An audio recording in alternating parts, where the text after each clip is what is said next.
Sam, okay na? Hello, good afternoon.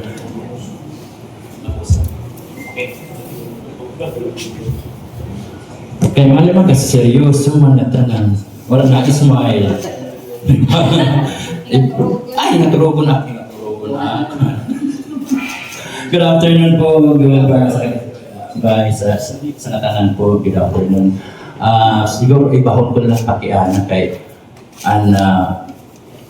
nawabati-bati ko po nga di ko ka guban pakiana. Hindi naman lang ka vice ko. Hindi, kasi tanong ko lang, Vice, yung naipasa na po ba yung resolution na sa planong suporta sa 4Ps at yung pakikipag MOA o partnership sa DepEd at anong konkretong timeline po ng programang ito at anong legislative measure ang inihahanda ng sangguniang panlalawigan? Parang madami yun. Sa'yo lang. Sa'yo lang? Hindi ko andahin.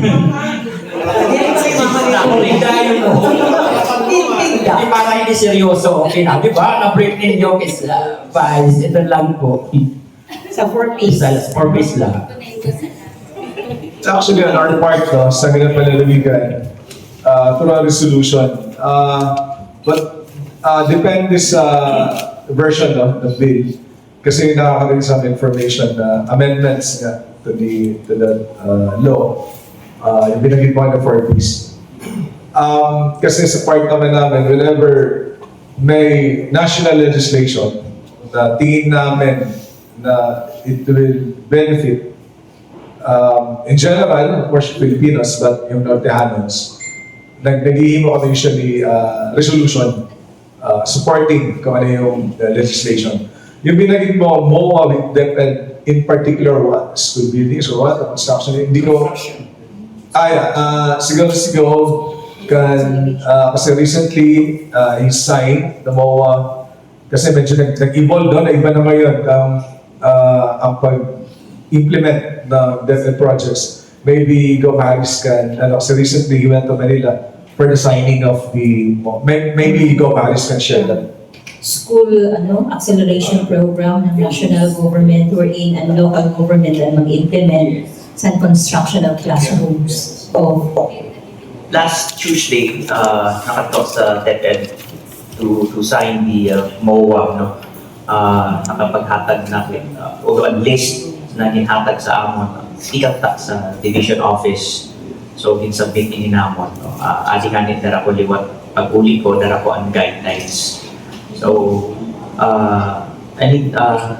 sure na ito, sigurado na naka-istorya ko si Yusek Corbera.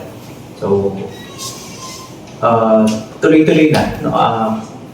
Nakalimutan ko lang mga munisipyo na nabutangan natin na school buildings. Pero as kanina, istorya ko pala ang mga mayors, kulang pa ito kay, I think, sa listahan ko mula. Six schools na kakabukusan. Siyempre, may ilang mga mayors na may ilang sila mga priority. Pero ako, siring ko sila nga bago. Iningaamang din submit nga mga schools, di ka malating sa division office. So, sira kasi ang nag-audit sa mga may kanya-kanya kasi hatag sa ako pero bago sa central office, mas mabay sila. Ikambot sa division. So, may mga dito ka problema because, like for example, I think, Dalupirit o Enlawang, supposedly it's a 1-story, 6 classroom, pero I found out kahapon, nagpakadisi, o the other day si Engineer Zaira Ultra, I found out na ang lot na yan is kapos for the 1-story, 6 classroom. So, ang division office is requesting kung pwede pa i-replace itong mga na-identify. Since napirmahan na nga mo ang MOA, so kula to na mo, sabi ko, you have to write a letter also to us para i-forward na ako sa center. Pero of course, maaari naman it will cause delay na naman, maulan. Thank you, Go. So, sa San Vicente, so that's strategic.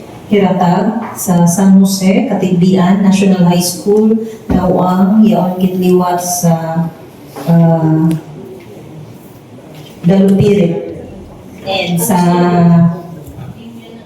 Lawang National High School.